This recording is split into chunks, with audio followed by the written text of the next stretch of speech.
This conference will now be recorded. Amongst the crisis, with or without crisis, essentials, basic things of any activity don't change. Of course, they need tweaking, they need sort of some sort of always change of perspective for a short period of time, but essentially essential basics of anything doesn't change. So what we will discuss is briefly what are the essentials of wealth creation in stock market. uh, India as an opportunity, how do we see that, and what is the impact of stock market on stock markets and economy of COVID, and how the world will shape up after this, and then we will do sort of Q&A. So I think amongst many essentials of creating wealth, most important thing is that you have to have a large opportunity space, a growing and thriving economy. Without that, you cannot, no matter how hard you try, if the opportunity size is only small, so much only you can do it, right? And and India is such a great opportunity. We've been all fortunate to be part of India as a nation, and in this history of last 15, 20 years and next 15, 20 years, because I think India is one such a, and I will deal with more India in detail in the second portion. But without having a large opportunity space, you can never create wealth. It's like, just think about it. If you are part of, let's say, a country like Nepal or Sri Lanka, how much wealth you can create? It will be only limited sort of. So the opportunity size has to be very, very large for you to kind of thrive on that or do something in that. Second most important thing is that very often people think that stock market is a very complex subject. You don't understand. There are a lot of nuances on it. Actually, it is not. It is very, very simple. You don't need a lot of high IQ stuff in this. You need very average IQ. People with average IQ has made a lot of money. What you need in this is huge amount of EQ, huge amount of emotional balance, huge amount of balance, ability to balance between when markets are, because markets being markets, they have its own way of ups and downs, giving people stress, and there are moments of fear, there are moments of greed, and how does one navigate those moments of fear and greed actually decides the outcome of the investor than really his own sharp IQ. And because we have seen market keeps on you know swinging between two pendulums, and this is very, very we all of us have seen. I'm sure most of you have been in the markets. You've seen that very often you see that for no reason or for some weird reason in one particular part of the world, Indian stock markets will go down 4 5%, and very often one wonders that is there some science behind that, why it happens, why what happens. And while there may be a lot of underlying factors, but one does not have to have a deep understanding of those to really become successful over a long period of time, of course.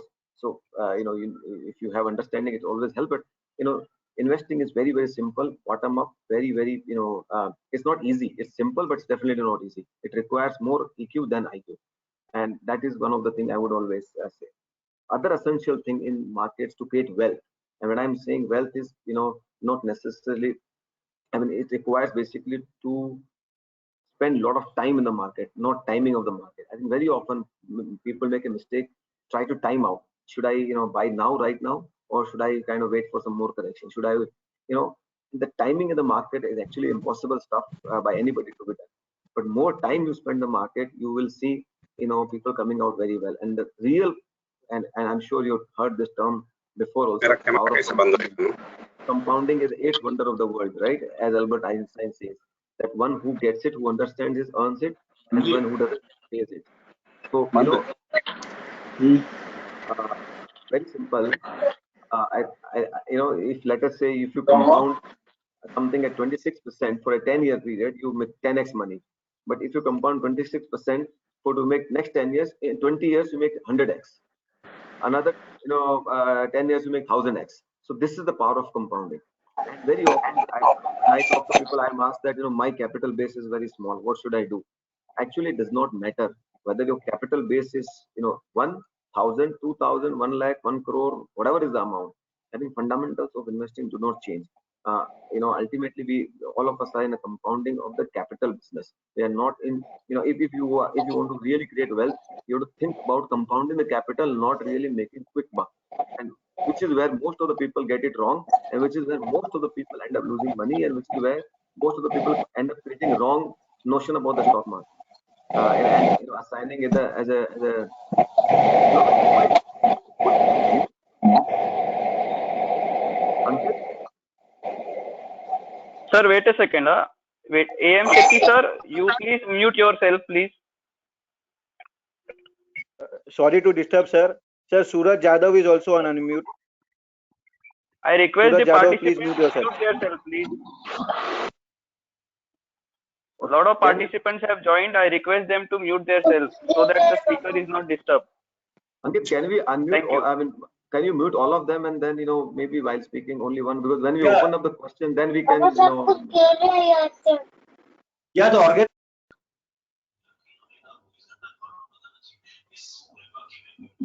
Done, sir. I have muted all. Vikas, sir, you can just unmute yourself.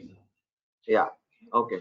Great. Thank you. Sorry for this, but so I think the power of compounding is a very, very important aspect. Very often people think that my base is small. As small, started with a very small capital. So does it really work? Somebody who started with a large amount of capital is very different than who started with a small amount of capital. Actually, it is not really important. As long as you are willing to spend amount of time in market, as long as you are willing to spend time in the market and understand compounding very well, I think you will come out very, very well. It's irrespective of your base. Like very often you would have seen, most cited investor in the world is Warren Buffett, right? If you see, he made large part of his money, only 98% of his money only after he turned 50 years. So he is one of the richest men, most smart, investor one could ever imagine. But he made 98, 99% of his wealth only after he became 50 years. And that is what the power of compounding. So if you see and he started investing by the way at the age of 13. So that's the kind of so as long as you are willing to spend time in the market, and when you ask Warren Buffett what is his sort of one thing he wishes, he said, I want to die the oldest man in the whoever lived in who. So I think his aspiration is to again to keep living as long as he can, and that will also keep compounding as well. So that's a very interesting part. Other thing people will ask, what is the right style of investing? Trading versus investing. Again, my only view on that very simple. There are lots of ways of making money, but trading can create income. I don't know a single trader who has created wealth over a long period of time. Of course, trading trading is like any other normal trading business where you can take some income. There are risk management tools, people who do it exceptionally well, but that's a very small minority. I would say investing is a lot more simpler than trading. And through investing, I think a wider people section of the society can create wealth. I think still some people are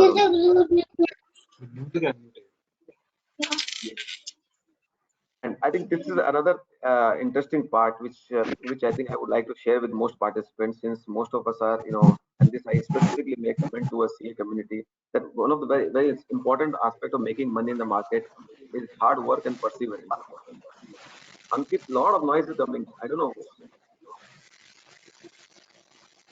Sir, actually, two people are again on mute. Unmute. One is caller number 139 and one is Arun Surekha. Vyomesh bhai? Can't you unmute all of them? Vyomesh bhai? Can't you mute all of them?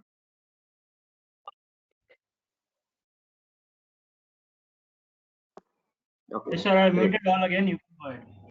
Okay, great. So I think this is very relevant for that in stock market you need a lot of hard work and perseverance. Right? Often people think that it's very easy to make money by sort of either asking some people or attending a webinar, or actually there's no answer to doing a lot of hard work by yourself if you want to invest money into the markets and create wealth. There's no answer to that. And I believe that CAs are most suited to do that for the simple reason. I think by nature, by design, I think all of us are geared to put a lot of hard work, and perseverance is sort of inbuilt in our DNA, because we wouldn't be we wouldn't have reached here if we did not have these two quality, the kind of course we have to complete, and kind of rigor and hardship you have to go through to clear this exam. So fact that we are there, these qualities are there. But more importantly, two very inherent quality which are there, which I don't find in many professions and many other people, is one, I think, the innate understanding of the business. It is a very commercial. I mean, most CAs you will find very, very commercially savvy. They would understand business by the back of their hand. If you kind of and when you talk to most people would say that, oh, इस धंधे में ऐसा पैसा बनता है, इस तरह से इसमें पैसा बनता है. Whether this business is good or not, very easily people can kind of come out and say that. So that innate understanding of the business and commercial aspect is there in the chartered accountant, and that actually enables them to study businesses and see which business will survive for long, which business will not survive, which business will make money or not make money, and create value or not create value. That's a unique. And second, most important part is that deep understanding of the accounting. CAs understand account that by nature of the profession, understand an accounting, and we have seen in the recent past, or and many over many decades, that profit is actually an opinion, right? So, but since CAs know which accounting policies are prudent, which are not prudent, which managements are using those imprudent accounting policies to use or manage the profitability, balance sheet, and all those things, they can see through this. Whether there's many times things might still be technically right, but you can still see through what's wrong in the accounts, and we have seen this many times over, right? Enron can happen despite all kind of situation. In India, we have seen many situations like ILFS and all those things. So, but if any chartered accountant honestly picked up an ILFS account, he would have figured out that there are a lot of issues in that books. There are a lot of issues, and today also, if I give a balance sheet of to a chartered accountant of any company, with reasonable thing, they would come out with saying these are the potential issues in this balance sheet. Why? So this makes chartered accountants very uniquely positioned to kind of analyze companies, businesses very, very well, and I feel that puts them at one level higher to succeed in stock markets. And and hence I would say very often I hear chartered accountants saying that we don't understand market. Actually, you don't need to understand market, you need to understand business, and which you do. So hence I think it is a very, very important aspect to see that that chartered accountants have, in my opinion, edge over anybody else in this business.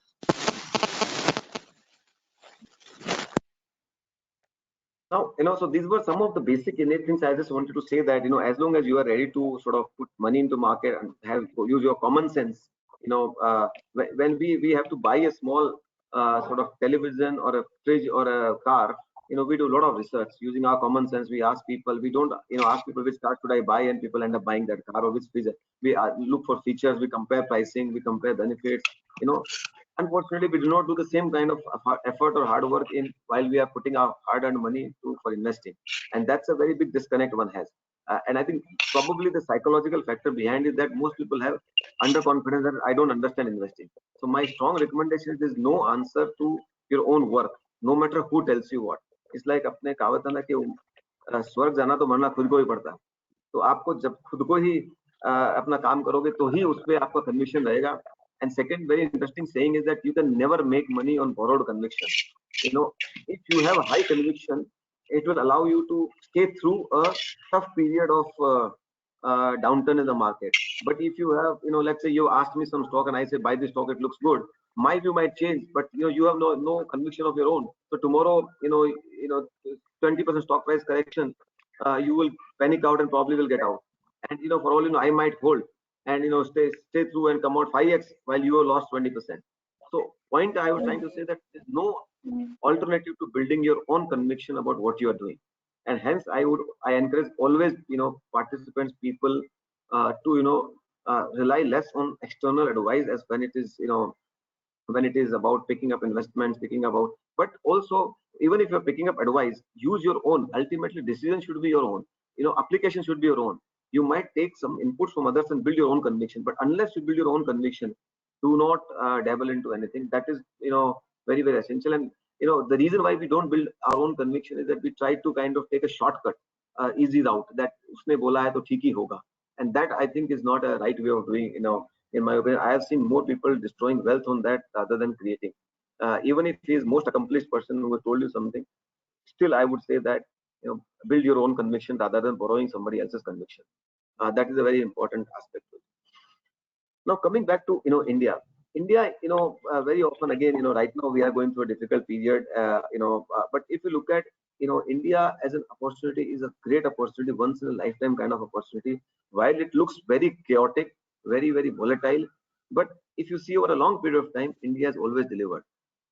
And that's the reason when I was saying that time spent in the market is more important than time in the market. You can take any period, you can take from 90s, you can take from 80s, you can take from early 2000, you will see, like a very often example I give is that from 2000, let us take the post 2002 post September 11 crisis. I think when the economy started working, that time Nifty was 800 points. Today, after all the sort of uh, over a 17-18 year period, you know uh, after all the Nifty is now 9,500, right? So it is almost 11x 12x from where. Now use in this period of what all has not happened. You can take two financial, the global financial crisis happened, UPA 1, UPA 2, European crisis, Middle Eastern crisis, Brexit, demonetization, coal scam, 3G scam, all kind of possible local and including COVID, all kind of possible. I mean, we have seen in this period two major global financial crises, so to say. The second one we are right now going through. But despite all those things, India as a country has still compounded over 15-16% over this period of time. So my limited point is that India, the kind of Indian profile Indian market India as a country offers, is unparalleled. I feel, you will see this last 15-20 years has been great period. Next 10-15-20 years will also be a great period. Like, Warren Buffett said that you can't bet against America. I again believe the similar thing, that you can't bet against India. I think India is one of the youngest country, and some of the returns are there in front of you to see on the screen. So I say that all kind of things have happened, but over a period of time, Sensex or Nifty has delivered a great return. Now, India has, three big D's of growth. What do we call is demographic. It's one of the youngest country, youngest working population. And if you see, despite we have all the complaints about this government, that government, actually India has delivered consistently. India has done well consistently over a long period of time. I mean, if you look at India's GDP was $250 billion in, or little lesser than in, I think, in the early 90s.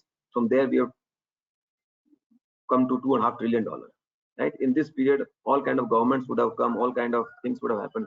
This growth has happened because we have a young population, we have a dynamic population, we have entrepreneurship, we are a noisy economy, no doubt on that. And that happens because we are a democracy.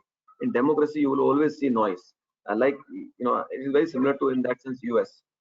The US is also a very noisy economy. But at the same time, good part about democracy is that, you can see all these things evolving over a period of time in a balanced manner. It is not sort of, tilted towards one way and only one way of. So the risks of, extreme failures are not there, like it has happened in many countries. We underestimate, our strength because we do not see what has happened in other part of the country. There are countries where, in Latin America, who have seen 1,000% inflation, 5,000% inflation for a long period of time. In fact, practically their money will become zero overnight. So when we see those kind of examples, we will, you realize that, India, despite all those chaos, has been managed very well, and that part is offered by the democratic setup, where there are checks and balances and everything. So, in that sense, India is very much like, right now at the stage we are, India is very much like 80s of US. US, in 80s was $2 trillion GDP. That went, and became $5 trillion over next 10 to 12 years period. And India is pretty much at the similar stage. That time, the baby boomer kind of period was going on, and India kind of, US kind of started benefiting from the young population. They had actually that time low leverage, which they went through and increased their own leverage. So any economy grows significantly when they start, using the debt cycle, which US used in mid of the 80s. And because of that, huge amount of growth came. India also, if you see, is one of the most under-leveraged country today. If you look at our domestic debt, our corporate debt, our household debt, our external debt, you look at any parameter, India is one of the least leveraged country. Over last 10 years, when entire emerging markets have levered up their economy, they are actually running anywhere between 200% to 400% of the GDP as their debt.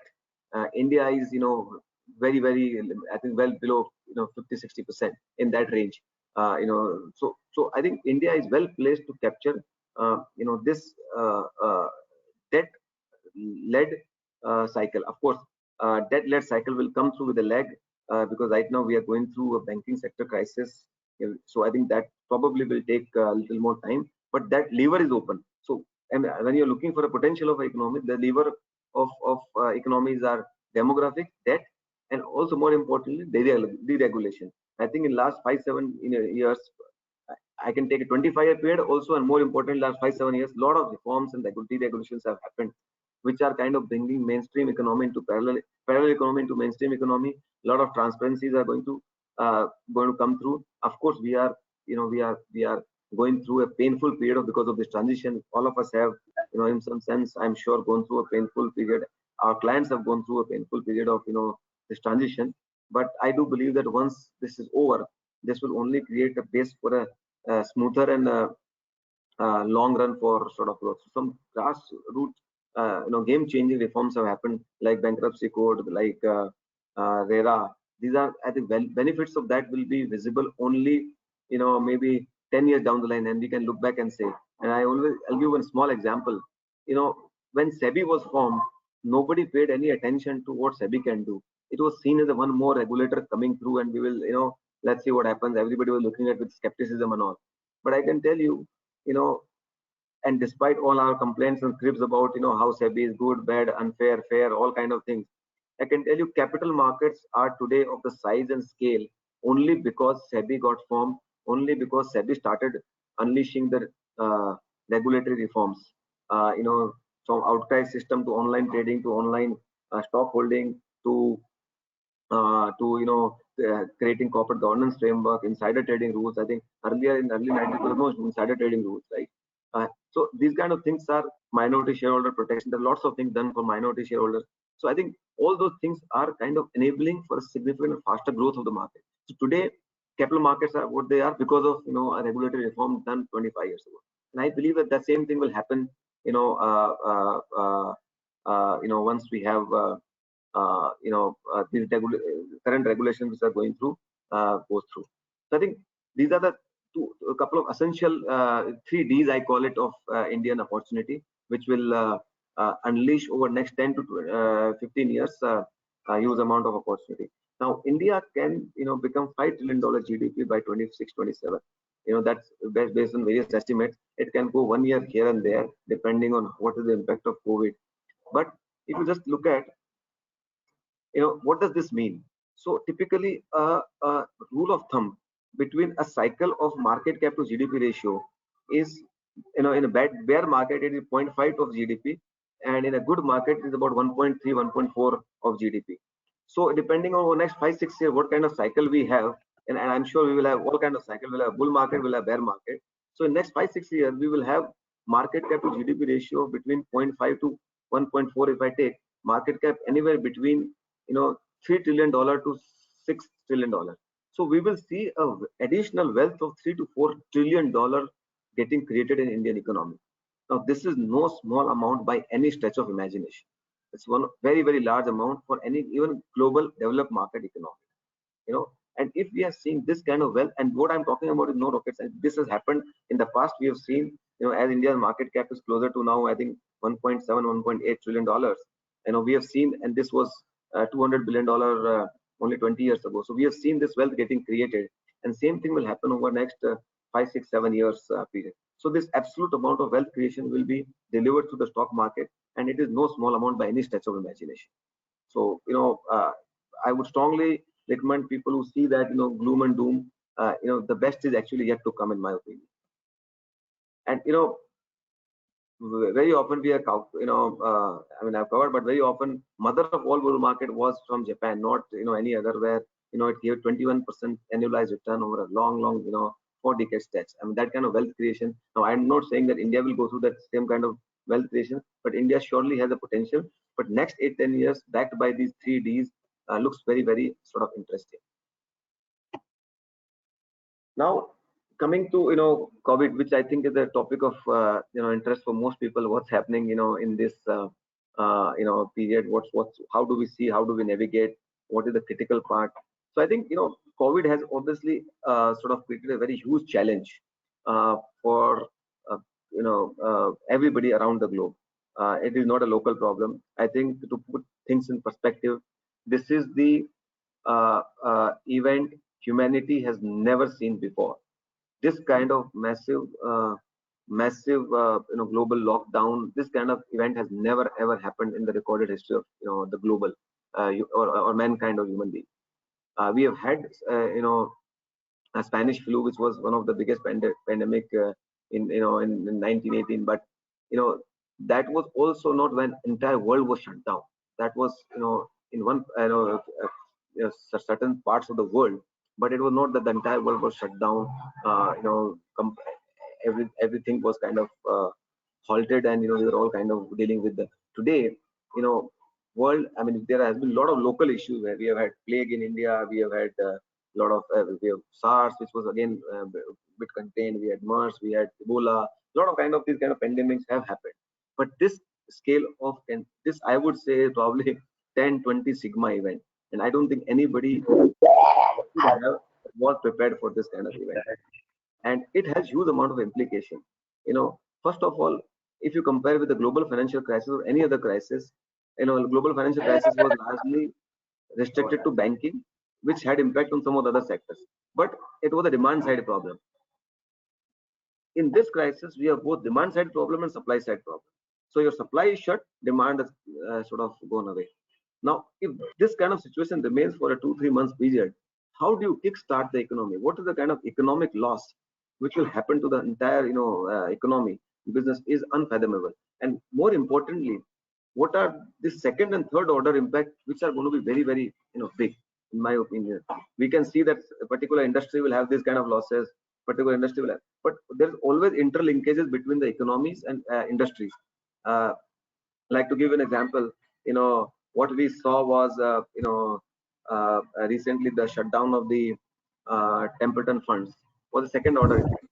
We saw oil prices going negative, was again a second order effect of this crisis. It was not a direct effect. How can you even, I mean, can anybody in a commercial sense think that oil prices can go down? I mean, you will pay for somebody to take the delivery of that.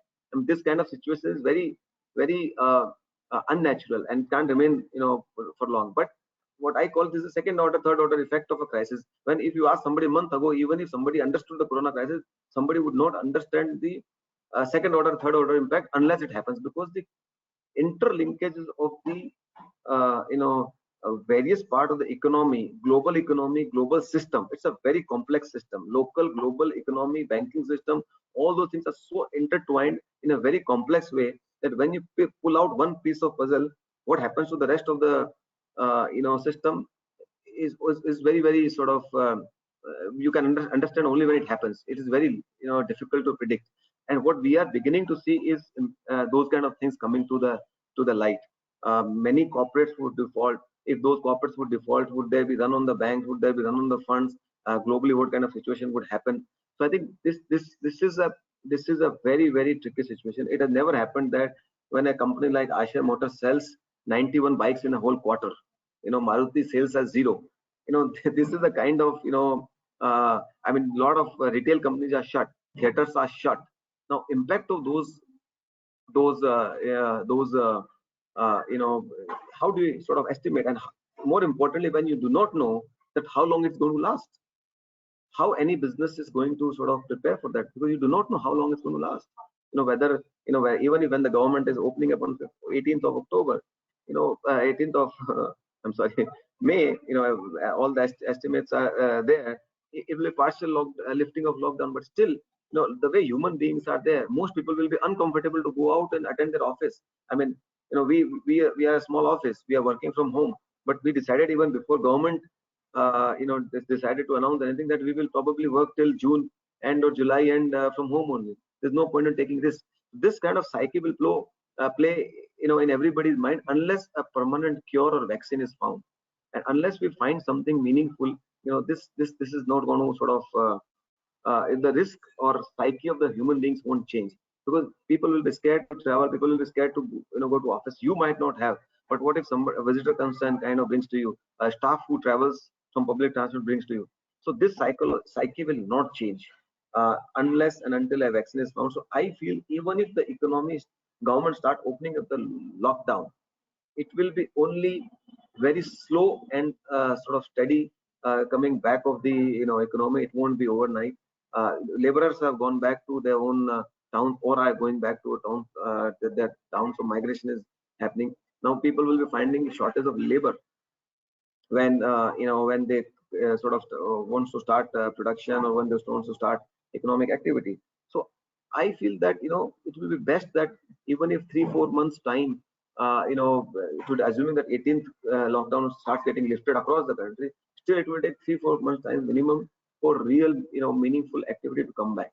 And this would have actually by now created a lot of damage on the banking system, on the NBFCs, on the lot of industries whose balance sheets were already stretched. We were getting into the economy with a reasonably good amount of stretch and distress. Got into COVID with already economy being stretched and distressed, and I think this has only compounded. So I think one should always be careful. I think next 3 to 6 months will be very, very critical.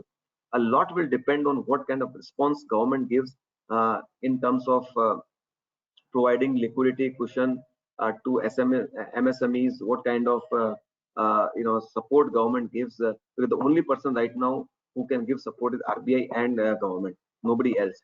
If you look at globally, Fed has done a beautiful job. I think they have given a $2 trillion monetary stimulus to their businesses.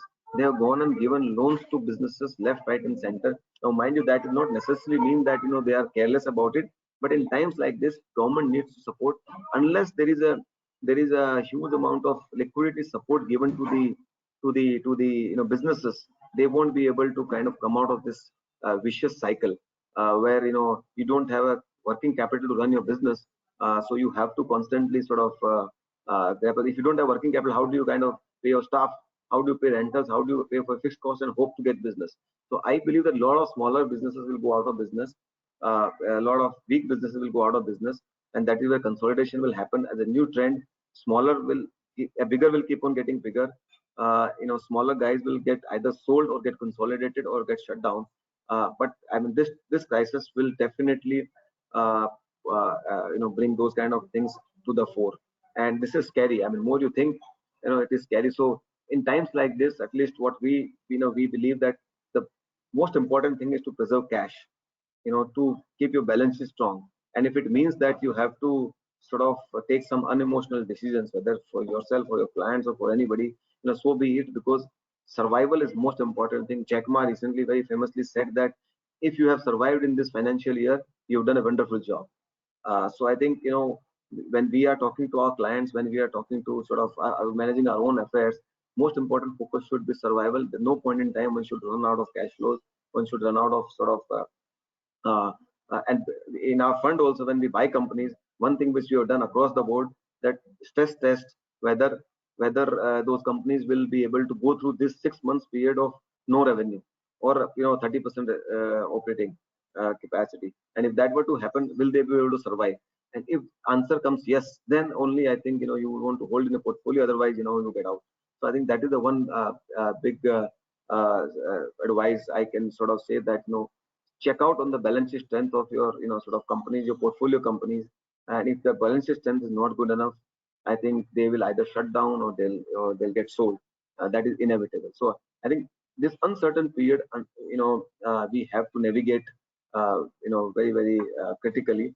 And once I think you come out of this period, I think there will be periods of growth. There will be some new trends which will be there. There's no doubt on that. Like what we are doing with technology enabled webinars, is one of the new way of doing things. Probably most people will do most of the meetings through webinar. Why would you spend 2 hours commuting to meet some client or do some meeting? Rather, you will say, let's do a Zoom call or let's do a technology call. And I think that's going to be new normal, and that will open up a lot of opportunities. So I believe that a lot of things will work from home has become almost sort of a new normal. I think we have been working very smoothly last 1.5 months, and we have not found any issue with that. Online learning, I think education is one of the sectors which has got will get disrupted, according to me.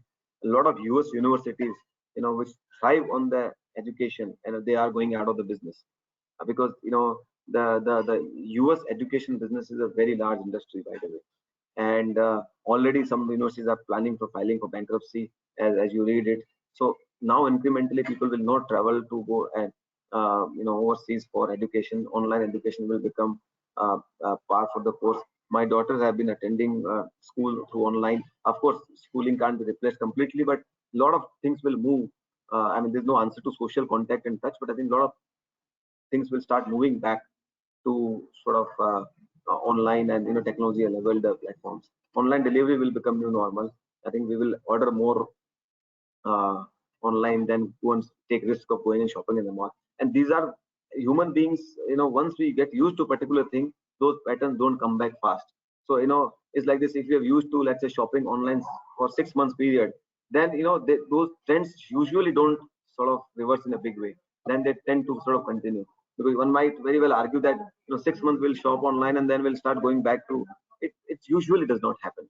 Human ones get used to my father would never order anything from Amazon, but now he has ordered 2 3 times and he's become very comfortable with that.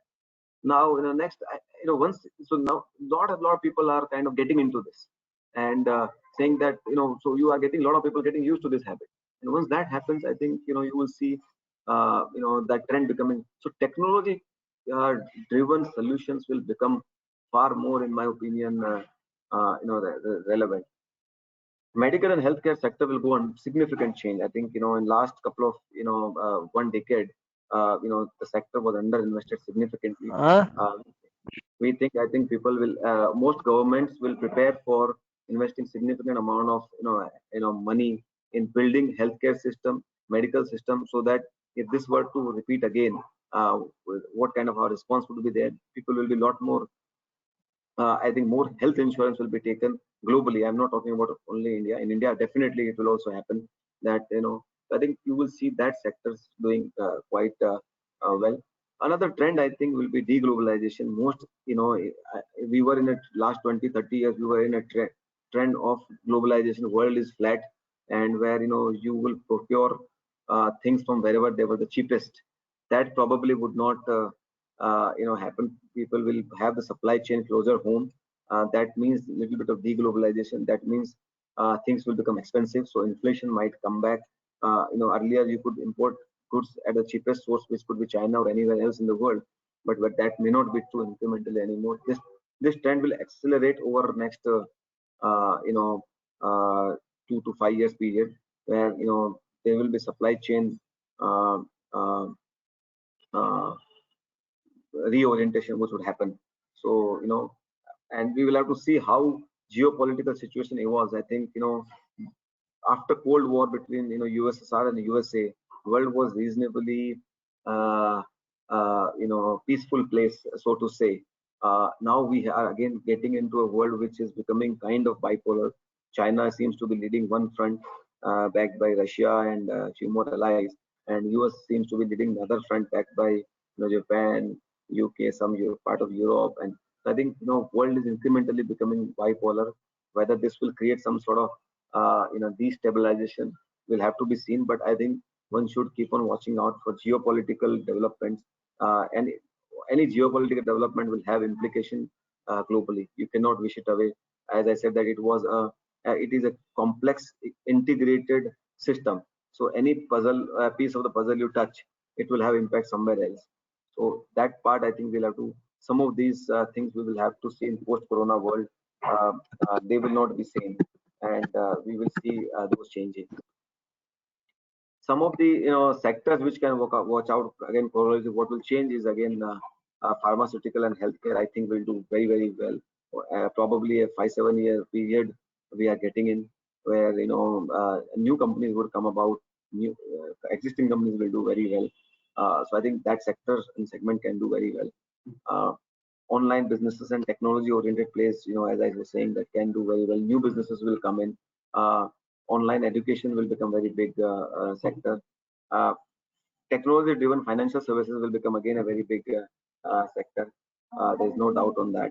uh, uh, Credit oriented sector will go through a bit of a challenge. We'll have to see over next 12 months how they pan out, but I think we will have to see uh, there also some amount of reorientation will happen. They will have to capitalize much more.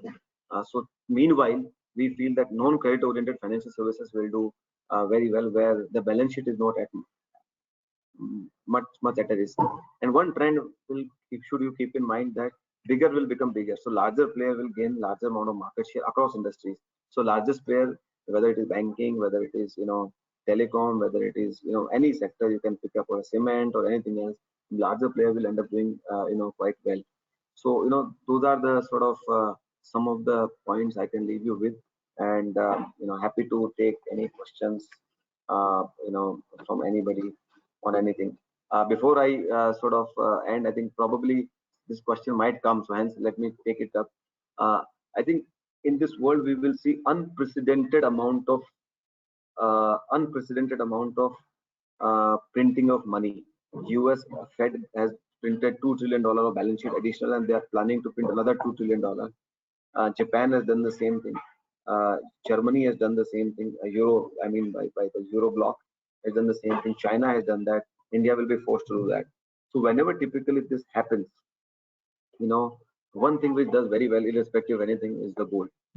I think gold as an asset class, in my opinion, over the next 4-5 years can do very well. In uncertain times when everybody is printing money, you will find gold shining out very well. It has already done a little bit, well over last couple of months. But I think the real impact of that, or real benefit of that, is yet to come. We probably might see 4-5 year bull run in gold as an asset class. So and inflation will come back. So all the hard assets, which in my opinion, I'm not talking about the real estate in India because that's a very different subject. But I think all hard asset mine, global cyclical, global hard assets will do very well. So if you have an unleveraged balance sheet, focused on global cyclicals, metals, and all those things, I think over a 5-year period they will end up doing pretty well, because I think they will be in real demand as the inflation comes back. These are some of the asset level thoughts. Yeah, thank you very much, Vikasji. So wonderful presentation, and it is almost updated us in this recent scene of COVID-19, and we have certain questions from our viewers. But one thing I want to know, sometimes the market is fluctuating like anything, that someone is not there to support, or someone there is not to control. So why it happens? If you can throw some light, then we'll take up the questions. So I think stock market is basically a game where a lot of participants participate for different objectives, right? Now many times it happens, I mean, they're very so they're short-term players, they're long-term players, they are small investors, they're large investors. So to give you some sense, let us say a very large section which we find is a foreign investor, right? In India, they own almost close to 22% of Indian markets, Indian outstanding share market capitalization. Now, imagine, and retail shareholders are only 6-7%. So, if let us say something has changed in their part of the world, okay, there is certain aversion towards, let's say, emerging markets. They will pull out some money, and when they pull out some money, it could be only reducing some exposure, or sometimes what happens, they find, let's say, China is better than India, or some other part of the world is better than India. They will sell irrespective what is the local India story, what is the local issue. Now, somebody who is looking the market locally, he will find it that what's wrong. India is doing very well. Why somebody is selling what they're selling? So one person's perspective could be very different than somebody else. So when you have heterogeneity of investors, where you have different kind of investors participating in the market, you will always have this kind of volatility up and down. Okay. Secondly, what happens is many times, like what we saw recently, very often people can ask, if COVID is so bad for the markets, if COVID is so bad for economy, why markets resumed from 7,000 to 9,500? What is the logic for that, right? So when you see, when markets went down also closer to 7,000 Nifty, it went down not only because of fundamentals, but when a lot of margin selling happened, when somebody had to sell to pay the loan, for him the loan stock price was not important. The lender to him was selling the stock, and he doesn't care what the price is, what's the fundamental of the company, what the fundamental. All he wants is unwinding and selling of the stock and get his money back. So when you have different kind of objectives at play at different points in time of the market, those are the things which brings in the volatility in the market. Now, if you are prepared for it, you can capture them as an opportunity. If you're not prepared for them, then you can actually be part of that. So let's say at the wrong time, if you're leveraged, you can be part of that. carnage. But if you are sitting on cash, then you can very well take on somebody's pain, take advantage of that. So my point is that stock market will always bring sort of this kind of volatility, or will always have, because of the heterogeneity of the investors and different objectives at play at different points in time. Very good. So, Vikasji, as you know, in recent time, there are a lot of investors who are concentrating on SIP. And SIP is one thing which was giving comfort to particularly mutual fund investors. But now one question directly related to this only.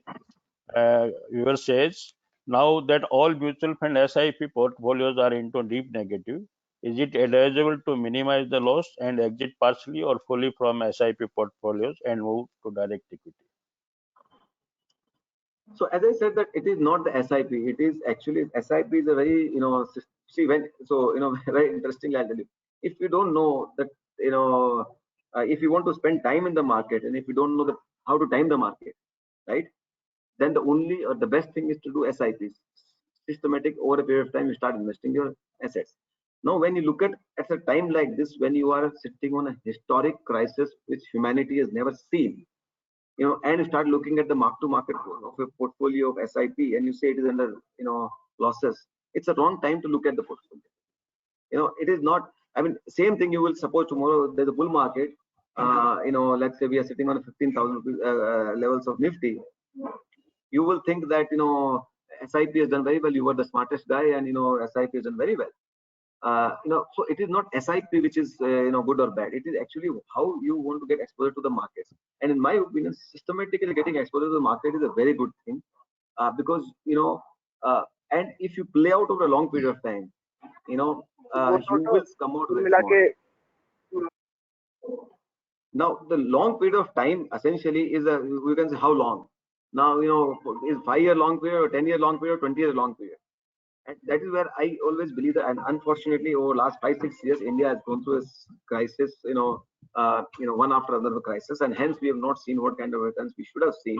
But at the same time, from 2014 to 2020, before we hit into this crisis, we doubled, right? So SIPs were also making money, but suddenly we are hit by this crisis. This is actually bigger than global financial crisis.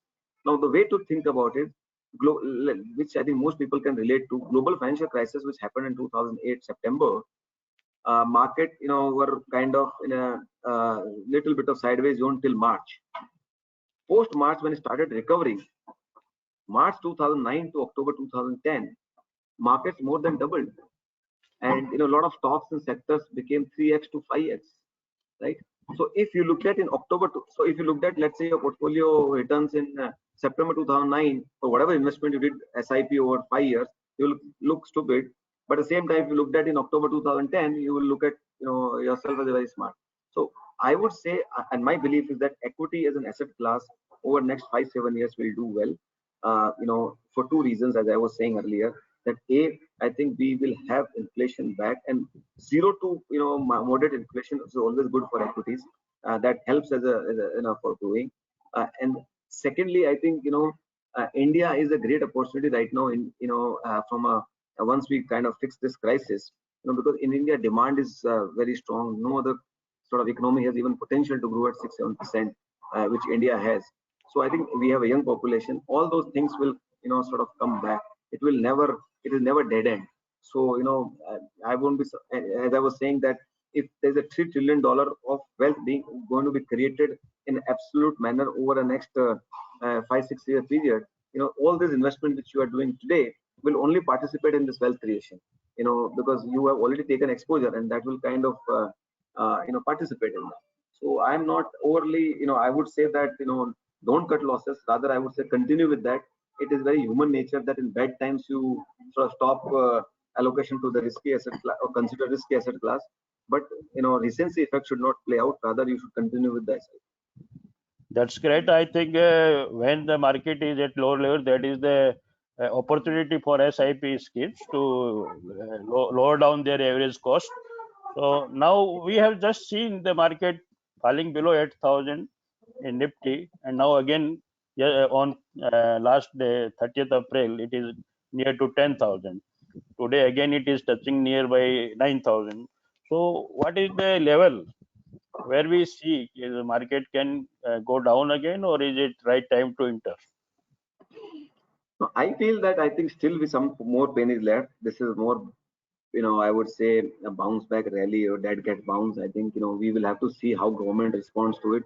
Unless government comes out with a Fed-like uh, response to revive the economy, it is not happening. And to my mind, based on whatever little understanding I have of this government, unlikely that we'll have that kind of proportion of the, response to the economy. So I would say there's more downside left to the market. We might see again markets touching to 7,000 levels, 7,500 levels. So be patient. I think the second order effect or third order effect of the markets are yet to be reflected. We will see many companies going bankrupt in that period. So, but as market corrects, I would say when the markets, let's say, go to below 8,000, below 7,500, that time instead of panic, continue investing, because that is very critical. Because it will come back. There's no doubt it will come back. But it's just that when you are seeing that thing getting corrected, that time we end up panicking more, and we start thinking, oh, what if it goes to 6,000? Now, for all it might go, who knows? I don't know. Nobody knows, right? But if that is the case, then how do you sort of so keep doing investment lower? But I feel that markets can go further down to 7,500, over the next 3 to 6 months.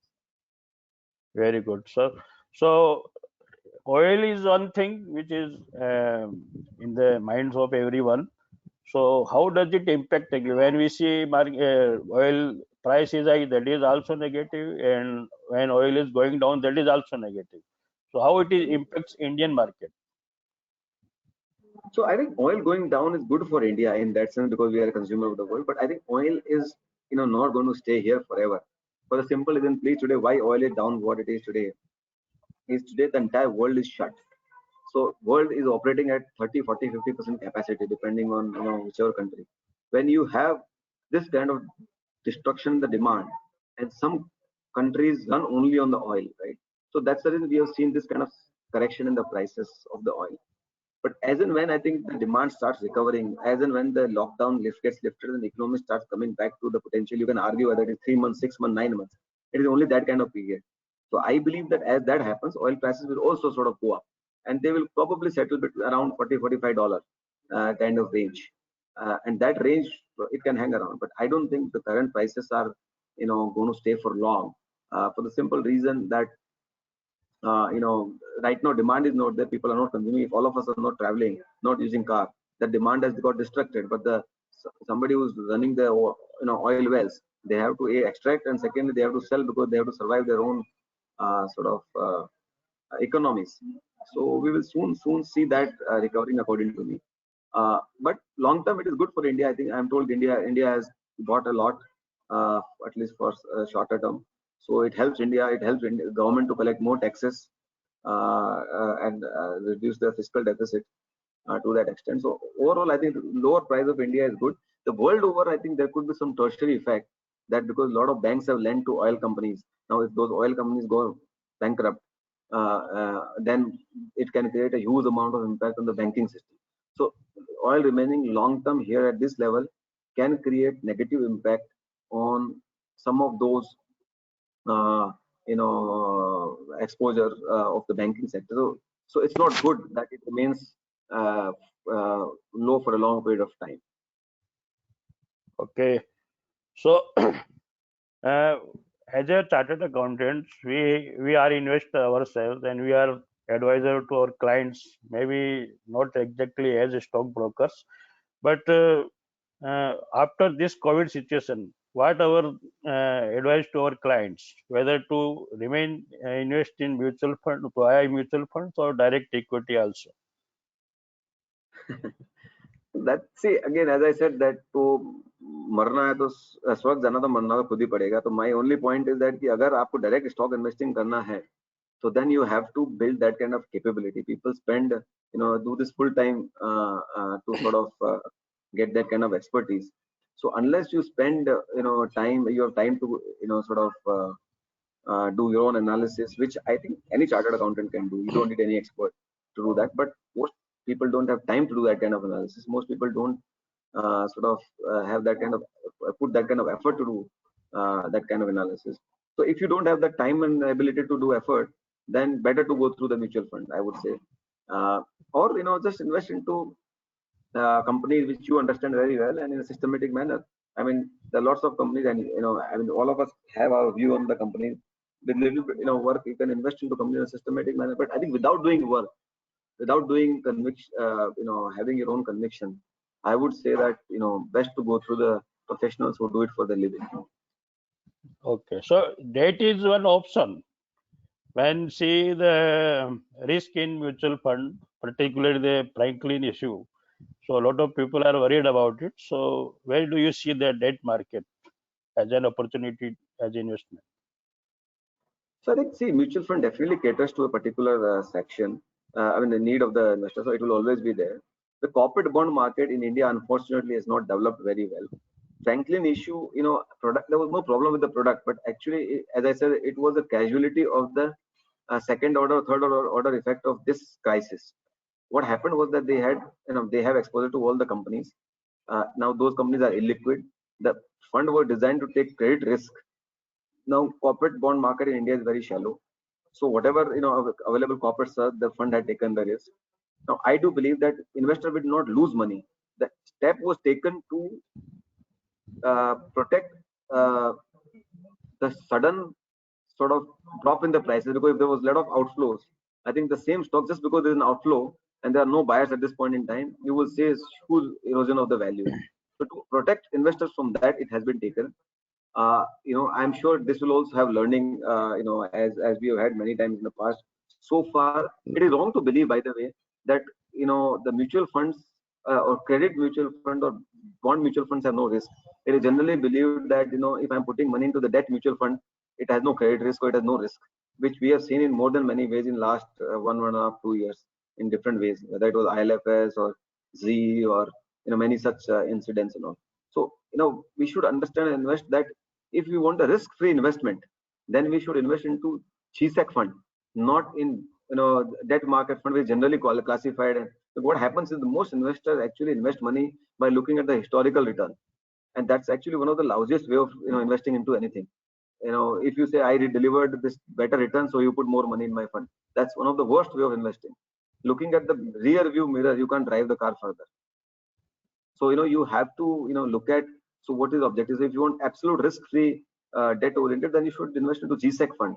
But by the way, when you invest into GSEC fund, you are also carrying the interest rate risk. So assuming that there's there's no risk in the debt fund is actually wrong notion, which we have built over a period of time, and which last 1.5 year of the experience has given us a rude shock, and we have realized that debt funds are not also risk free. It carries some risk. And in equity, it was understood always that it carries the risk, so you can lose your capital. But in bond, it was never assumed that you can lose your capital, and which we have seen first time happening. So I think this will also bring experience to the investor. But this is actually natural in every part of the world. It happens. So when we are investing into the bond fund or a debt fund, we should do deep analysis of what kind of securities they are holding, what kind of risk they are taking, and what kind of whether our clients wants to take that risk or not, whether we want to take that risk or not. Most people I know have invested into the fund which got shut, knowing that debt fund है safe है और अच्छा return दे रहा है. So what carried by the advice of some of the advisors which sell based on the commissions they get, and I think eventually got trapped. So debt fund is not debt fund. Debt fund also has a lot of nuances, and I think one should study before doing that. Or we have a proper allocation to all categories. So foreign currency, when in your presentation you said that more than $2 trillion our Fed Bank may be going to print in near future. So where do we see this impact with the Indian rupee? So I think, in my opinion, there's no choice for India but to depreciate. See, please understand, today the fiscal deficit of India, whether you like it or not, is going to go 10%. The target was 3%. For the simple reason, all of us are chartered accountants, we can do numbers. Direct tax collection last year was about 10.5 lakh crores. This year, assuming that first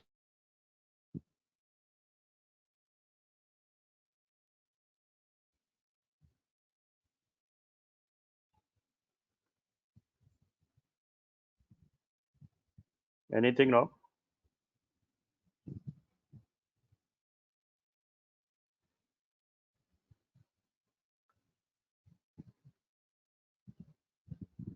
Vyomesh, check the video.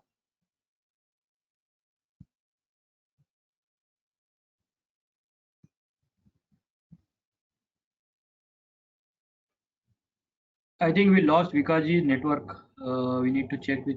I think he's back. Vikas sir.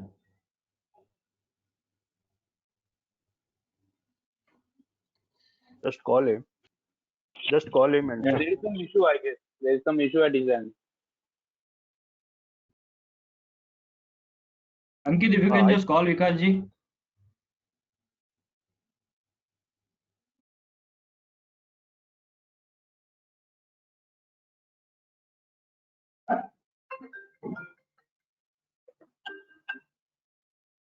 आ गया मैं आ गया.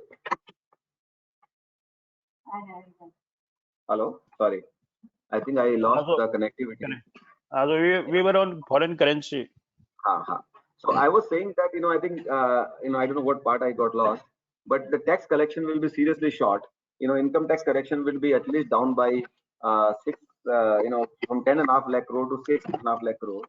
GST collection, assuming 50% of the economy will be operating in the first half, 1 lakh crore tax collection, you will have shortage of 3 to 4 lakh crore for GST. So almost close to, and divestment target of 2 lakh crore. So if I do all these numbers, 10 to 12 lakh crore rupees will be the shortage in the revenue of the government. Even though this is without doing anything. If I were to add some of the fiscal dole outs they will have to do.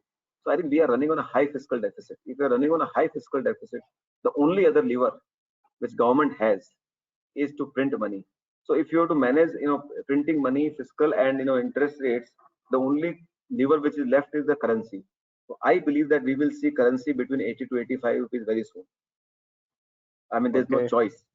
I mean, it will definitely, in my opinion, I will assign a very high probability of it going beyond 80, and it might touch even 85. So what are your views on NBFC stocks considering this depreciation in currency?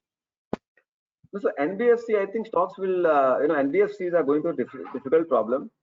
Companies which have basically they were running a huge amount of asset liability mismatch. On the liability side, they were borrowing money short and lending long. So I think that is where there's a big challenge. So NBFC which are AAA rated, they can borrow money from the market, will come out well, will sustain. But NBFC which have challenge in borrowing money from the market or cannot refinance their liability, I think will not survive. Many NBFCs will go out of the business. In my opinion, post-COVID crisis, only 8-10 NBFCs will remain, which are probably owned by the corporate houses or some private equity fund and have AAA kind of rating. Those kind of NBFCs only will, in my opinion, survive. So एक ऐसा question तो general लोगों के दिमाग में घूम रहा है कि शहरों में जो गांव से लोग आए हुए हैं, तो अभी लोगों को ऐसा लग रहा है कि शहर में रहना थोड़ा खतरनाक होता जा रहा है, घर में रहो, उधर ही थोड़ा कम कमा लो तो कुछ काम घर में उधर गांव में करेंगे. So do you see that rural economy is growing in near future because of this COVID-19?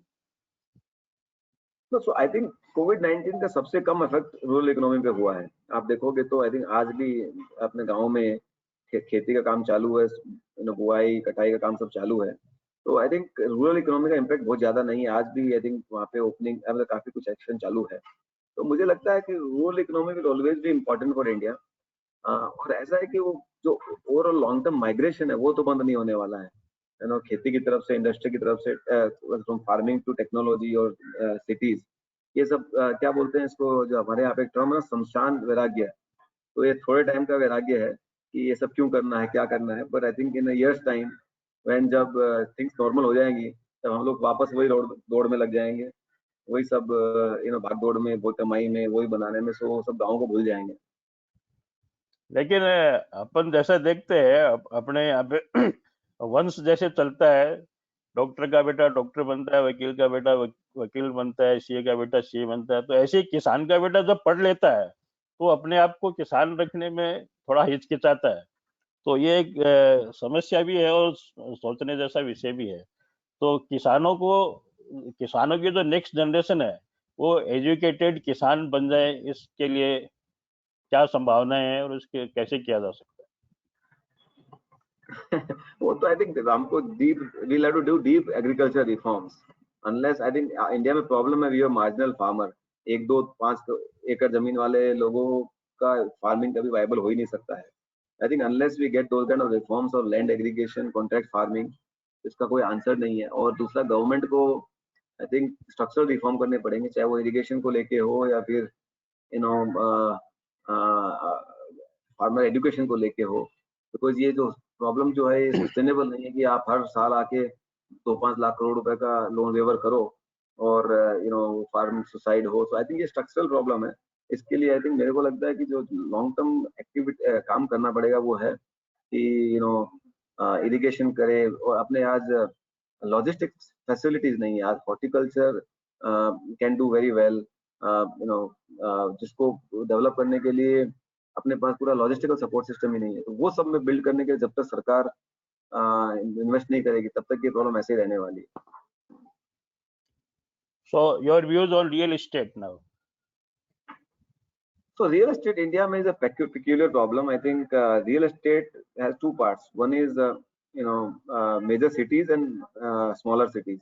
I think large part of the distress is only in Bombay, Delhi, and some other few metros. I mean Kolkata to some extent, Chennai to some extent. But if you see B class cities, C class cities, there's not much problem. Still, the smaller units, 20 to 50 lakhs rupees houses are getting sold. So I think, but at the same time, will real estate class give a significant return from here? I mean, when I invest into what best of the real estate is behind. Earlier जो होता था कि आप flat book कर दो 5 लाख रुपया देके और फिर बेच दो, वो सब खत्म हो गया। I think investing as a real estate में वो खत्म हो गया है। So you will see more user-driven demand in the residential space. In commercial side, I think right now we are going through a very interesting phase. I don't know what will be the implication. There are a lot of theories कि अभी जो work from home से culture आया है, इसकी वजह से बहुत सारे लोग बोलते हैं कि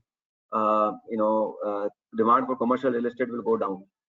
Now it might happen, it may not happen. We do not know. That is a one big disruption ahead of us. At least next 12 months to 18 months, demand in commercial real estate will go down.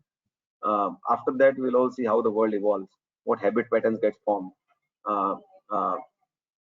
But I feel structurally real estate, maximum return you can expect from real estate is an inflation return. Beyond that, I don't think is possible. Do you see any behavioral change in labor, availability of labor, cost of labor, and the time taken by the labor in doing the things in near future, in construction only? So I think labor right now, it is a temporary issue. Labor right now is not, is gone back to town. They're going back or going back to their hometowns, and because of that, and large part of our temporary labor workforce is always migrating workforce. So I feel that it will be 3 to 6 months before most of the people come back to attend their work. So you will see challenge in that.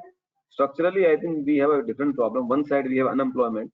Other side, if you ask any businessman, any entrepreneur, the biggest problem he's facing, and he will say getting a good quality manpower. So I think we have unemployment, but we don't have skilled employees, for doing the right job, and that is the biggest challenge everybody faces. And India has to do skilling of the employees to do the right job. There are a lot of programs, but I guess those programs will take long time to get effective. We are facing huge problem. One side we have advanced technological disruption going on, other side we have unskilled labor. So this, if you ask me, is one of the biggest problem of India. No easy answers. That's why they are talking about. That's why government is forced to give a lot of freebies to people, subsidies, so that at least there is no unrest, social unrest in when there is unemployment. So two more sector, IT sector and metal sector. IT, I think there could be some challenge over next 6 to 9 months because I think suddenly you will see some sort of demand destruction in the developed markets for at least 6 to 9 months. But it will come back for sure after that. If you take learnings from global financial crisis, demand disappeared in the last quarter of 2008 and first quarter of 2009, but 10, 11, started coming back, and after that, sector did very well. So, it's quite possible that next, 2, 3 quarters there might be some challenges, from a demand perspective, and second, even from a delivering perspective, because on-site employees will not be able to go there to the client's office. So how do they bill? And they run also fixed cost. But the good part is that most balance sheets are very strong. They sit cash on the balance sheets, so they won't go out of the business. And probably the best time to look at IT stocks, in my opinion, will be 2 quarters from now. By then you would have seen the impact on the profitability, and demand will probably come back with a lag, not immediately. So that is one. Metals, I think, as I was saying, that in my opinion, you will see inflation coming back. And when I'm saying inflation coming back, not like immediately as of today. I think in 12 to 24 months time, you'll start seeing that coming back. And in that time, hard assets in global cyclicals will do very well. So commodities fall into that. Unfortunately, a lot of commodity players are leveraged. They have a lot of loans. So I would say that if you're playing those kind of risky players, then you have to get the timing right. But if the player without too much risk on the balance sheet, you can buy in this fall, according to me, as the market falls, corrects, because they've been beaten down. Many of the stocks are trading way below their intrinsic value. So like 2009, if you see, from March 2009 to October 2010, metals and auto was one of the best performing sector. So can you see same kind of replication this time around over next 2-3 years? Answer is yes. Yes. So there are some apprehensions about the cooked books in some scripts. So how to avoid being trapped in cooked books? This is a question from a viewer. This repeated question, so I think I put before you. I didn't get the question. The cooked book means? They are of the view that some account. Yeah, I mean that's that's the reason I was saying that chartered accountants are best place to kind of figure that out. If you look at objectively analyze those balance sheets, it is very important to stay invested into good quality companies and management who do not cook their books. And like one of the big things which we have in our fund is that we will not invest into companies where we find any trace of these kind of things. Where is the cash flow? So you pay attention on not what is your profit or what is their profit, but where is their profit? Or are companies making profit? Where it is parked? It is parked in debtors or inventory, or it's parked in cash, or it is parked for or reinvested for the growth. Very often the risky or जहाँ पे cooking होता है वहाँ पे वो you will find them parked in loans and advances, inventory, debtors. So and chartered accountants are well placed through their network and through their analysis to figure out कौन सी company adjustment करती है, कौन सी नहीं करती है, कौन सी company बुक्स करती है कि नहीं करती, मतलब एडजस्टमेंट करती है कि नहीं करती. आप अकाउंटिंग पॉलिसीज देखेंगे तो पता चल जाएगा आपको. Very easy. It's not difficult. Use our accounting skills and common sense. I am telling you, you will find out. So but avoid, if you find any trace of, even if however exciting that opportunity is, if you find any trace of cooking the books, it's a governance issue, and stay away from those people, because they will sooner than later hurt you. So some market veterans are suggesting buy quality stocks irrespective of valuation and hold them for long time. So should we buy such leaders at high price PEs? So I am not of the opinion that irrespective of any valuation you buy, and that is not the right way to look at it. I think common sense says that. I mean, yeah, of course, you should buy good businesses, you should buy good management, and only when your right price or reasonable price comes through. Obviously, good quality companies will be expensive. There's no doubt on that. So if you expect a great quality company to be available at 10 P, answer is that that's difficult. It won't happen. But if you find a great quality companies, at 100 P, I am not of the view that one should invest. We should avoid, because those we have seen. Infosys was always a great quality company. In 2001, it was trading 100 times P. Same company, despite no change, traded at 10 times P in 2002-3 period, and it took them 7 years to, despite of 7 years growth, to get the same price back. So of course, at least you will get back because it's a good quality company. But when you get the wrong, if you invest at the absurdly high valuation, someday it will come back. I mean, recently we saw something like Bajaj Finance became less than half in no time. It's again a company most owned, and most people say, oh, yes, you can keep investing, great company. But those companies, the big risk you run in these kind of companies, the risk of de-rating, and de-rating can happen for many reasons. Even if they are good company, good management, de-rating can happen for many reasons. So I would say, good company at a reasonable valuation is what I would advise. Okay, thank you, Vikaji. Before going to next question, one personal request. Your venture is new, so maybe some of our members are not aware of about it. So you give some few outline about your venture in next 2-3 minutes, and how the branch members of Kandivali, Dombivli branch, what type of proposal if they come across, they can come to you, and what is the way to come to you? Sure, sure. Thank you. I think so. We are, an asset management platform. Currently, we run AIF and PMS scheme. So our idea is to, create wealth for long period of time. So we have to raise money from, HNIs, families, whom we have known well. We have put our own money into the same thing. So our idea is to, create wealth over a, long period of time, 5-10 year period, and that's the objective which we are building. And we are buying stocks where we see high quality management, good balance sheet, reasonable valuations. We have built our own framework of investing, and based on that we started investing on 31st May last year, after Modi came to power. 24th May election results came out, and we've been investing, and markets are down from that point roughly about 24-25%. Our fund is down about 7%. So what I'm saying is that in every market, you will go down, but at least you are able to control damage of what you sort of have. And when things come back, you should be able to, leverage on the times to come back. So there's always, opportunity to make money, provided you keep objectivity, emotions out.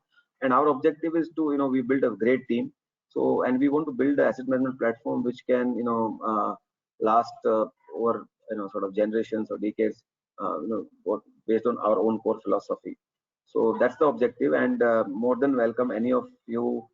And if we are looking for partners, we work with a lot of partners. Many CA friends are kind of working as partners. You can invest your own money with us. You can invest your clients' money with us. If you want to work as a distributor partner, more than welcome to engage with us. We will be transparent. We'll be sharing, in an open manner. But our idea is to build a long-term asset management platform known for its value and expertise. Thank you, Vikaji, for this. It will be useful for all our members. Now we are just avoiding the particular script, but Yes Bank is one script where some unusual action was taken, locking the shares for 3 years. So, what is the option available for investors? So, what are your views on that? I think no option. I mean, this is the ultimately. Please understand. If you ask me one thing where I'm happy with the government in managing the financial crisis, the way they handle Yes Bank. At least if Yes Bank for some reason got failed, the implications of that would have been very, very severe. We can't even imagine that. So I think government and RBI put together did a good job in terms of letting it remain afloat, and in that sense, technically speaking, equity value of that bank was zero. So already zero. But I think to survive, to sort of sustain or create some value, government sort of put through SBI and all associates put some money, and so whatever you are seeing according to me is a bonus. And after lock-in, we all can hope that they will create some equity value. They will sort of come out of this well. So given a time, if economy revives back, they will come out reasonably well. It will never go back to the original, because once bank is broken, it is broken.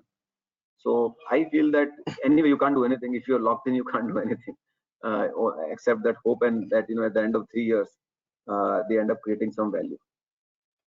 Okay, thank you. So, 2 questions I'm taking together. Which sector companies are expected to invest in India? Which sector will flourish other than pharma? And what is the best time to invest in aviation and hotels and tourism sector? So I think hotel, aviation, tourism, I think you should avoid at least for next, in my opinion, 2 quarters. Because in this business, a lot of companies may or may not survive. It really depends on what package government comes out. So keep watching.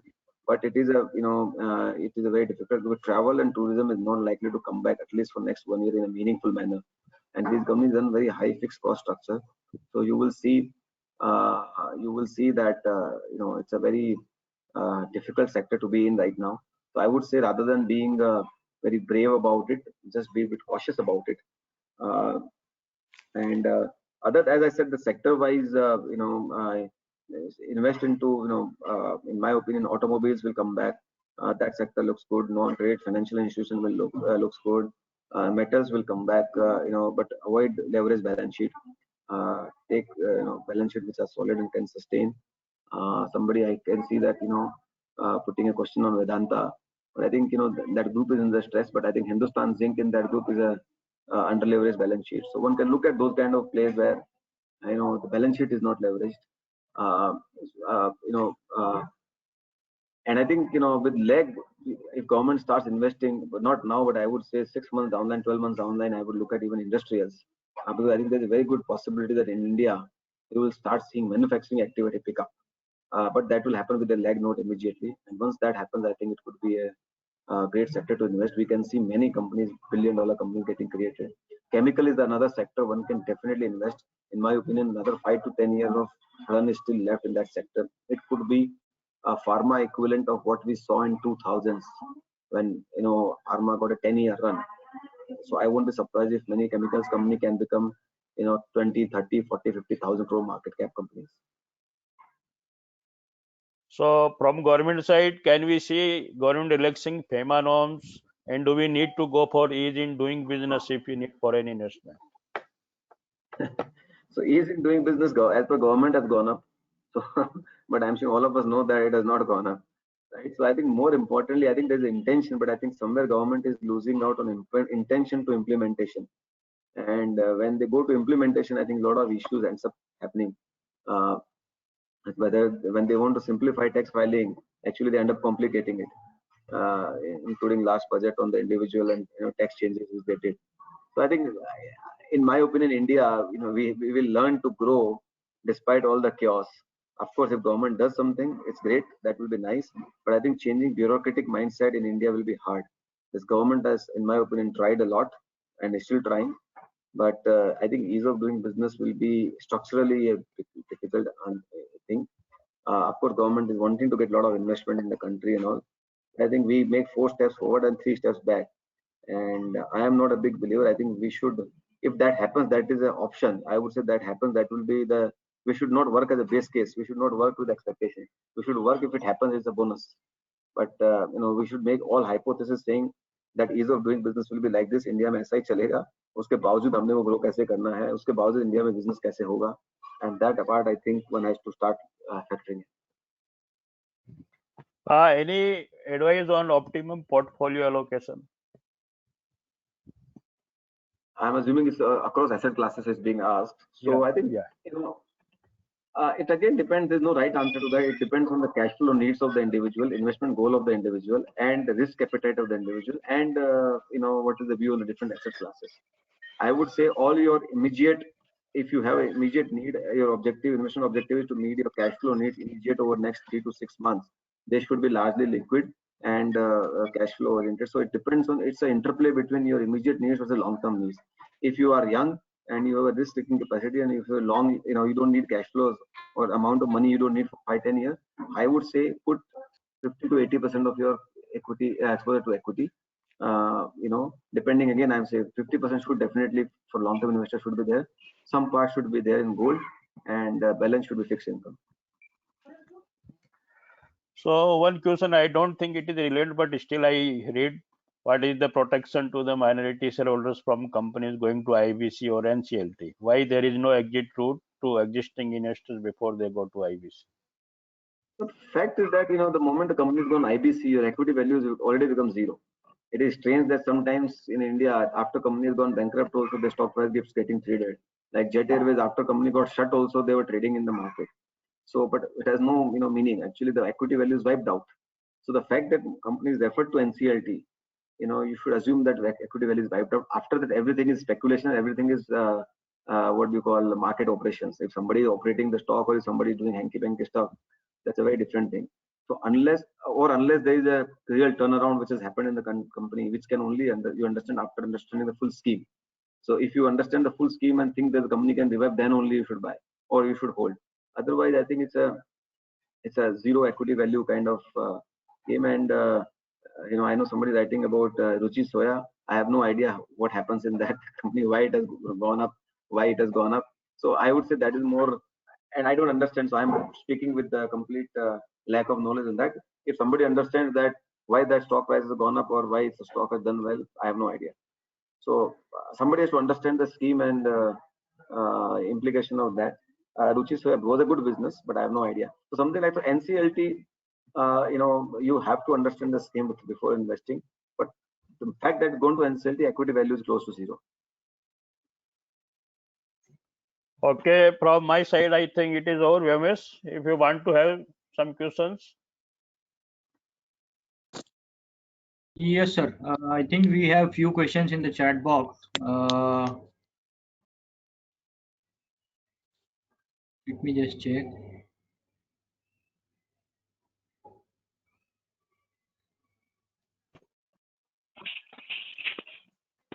Somebody has asked about gold ETF. Sorry? I think NB Gold we ETF. have covered, right? Gold I have covered, right? Yeah. Oh.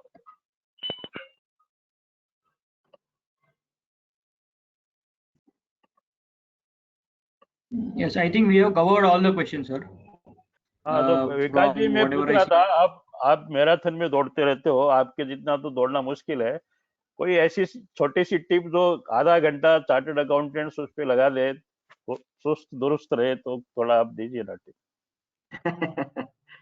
उसमें tip क्या है? Ultimately, the intention, you should do some form of exercise, whatever you like. It's not about, नहीं, वो उनको थोड़ा motivate करना है कि भाई थोड़ा आधा घंटा अपने लिए निकालो, क्योंकि वो क्लाइंट के पीछे भागते रहते हैं. So absolutely, I mean, one thing I believe is that what are we doing this for? Whatever we are doing this for, ultimately, if and this COVID crisis should make us realize that if there's no health, there is nothing. If there's no, whatever we are doing, everything is waste, right? So if you or your health is not there, no matter how much money you will have, you won't be able to enjoy it. So I always believe that you should give a lot of time to your health, and it's not one activity or other. It's whatever suits you. Some people like walking, some people like running, some people like doing yoga, some people like doing gyms. Without exercise, there's no, in my opinion, it has to be like brushing your teeth. It has to be like you having daily bath. If you don't have, you are creating some other problem. And so you try not having bath for 1 month and see what is the implication of that. So in my opinion, it is as simple as that. But the reason is that our body is so good that we don't feel that immediately. We can carry on that impact without feeling for a long period of time. So I would strongly, and people who say that I don't have time, in my opinion, is a lame excuse you can give for anything. Eh, Anybody and everybody can find time provided you are committed. So I think it is more about commitment than really having time. I do every day, different form of activity. It could be running, it could be swimming, it could be yoga. Depending on my mood, I do everything. So same way, I would suggest that I would strongly encourage people to spend time on health, because that is the only thing which can come handy to you. And without exercise, you cannot be healthy. That's also given, especially in the times when we live a stressful life. There is one part, doing regular exercise, which is very, very, very important. Thank you, Vikasji. I think it was really, really great to have your views. I think it is very difficult to call you from South Mumbai to Kalyan Dombivli, but because of this webinar, we are lucky to have all your latest views on the market, even after COVID-19. So, again, Ankit, over to you. Yes, sir. Thank you Yes, very sir. much. Thank you, Sunil sir and Vikas sir. I think it was a insightful session. And I request our chairman Ankit Bhai to kindly conclude the proceedings and offer the hearty vote of thanks to the speaker and the moderators. Yes. Thank you, Umesh bhai. It's a honor to propose a vote of thanks to both the esteemed speakers, CA Sunil Patodia ji, our guide and mentor, and CA Vikas Khemani ji. Sir, we were receiving many calls and WhatsApp to keep a seminar on stock market. So we immediately contacted Sunil Patodia sir, and we believed that he will do the best for us. We also proposed your name because I have been tracking your articles on Twitter. I also been reading your all the articles regarding the COVID investment related. So I proposed your name to Sunil sir, and Sunil sir immediately within 10 minutes he called you and he said yes, Vikas sir has agreed to deliver a session. Sir, I am with the bottom of my heart. I thanks Sunil sir and you. Sir, you covered the entire presentation in a very lucid manner. You started with the fundamentals of investing. You came to the current market scenario. You gave a 360-degree view of everything. Investing, investing in script, sector wise, foreign investment, FDI, and everything. Thank you very much, sir. We are very fortunate to have both of you. Also, it was a very difficult task for Sunil sir, as he had to do multitasking. He had to switch to WhatsApp. He has to switch to chat box. And sir, you did a fantastic job. We are very thankful to you on the behalf of branch. Thank you, sir. Thanks a lot. Thank you, Ankit, for opportunity. Thank you very Thank much you, for sir. having me. It's very hard to say no to Sunil ji. As you know, he's ever smiling, charming personality. So you can never Yes, say no to Sunil ji. So it was my pleasure to interact yes, with you. yes, Hope I have added some value to all of Thank you, Vikas. yes. Bye, bye, Looking your everyone. support in future also. Yes. With this, Thank you. we Bye, declare the everyone. end of Thank the you. session. Thank you. Bye. Yes. Thank you very much. Thank you.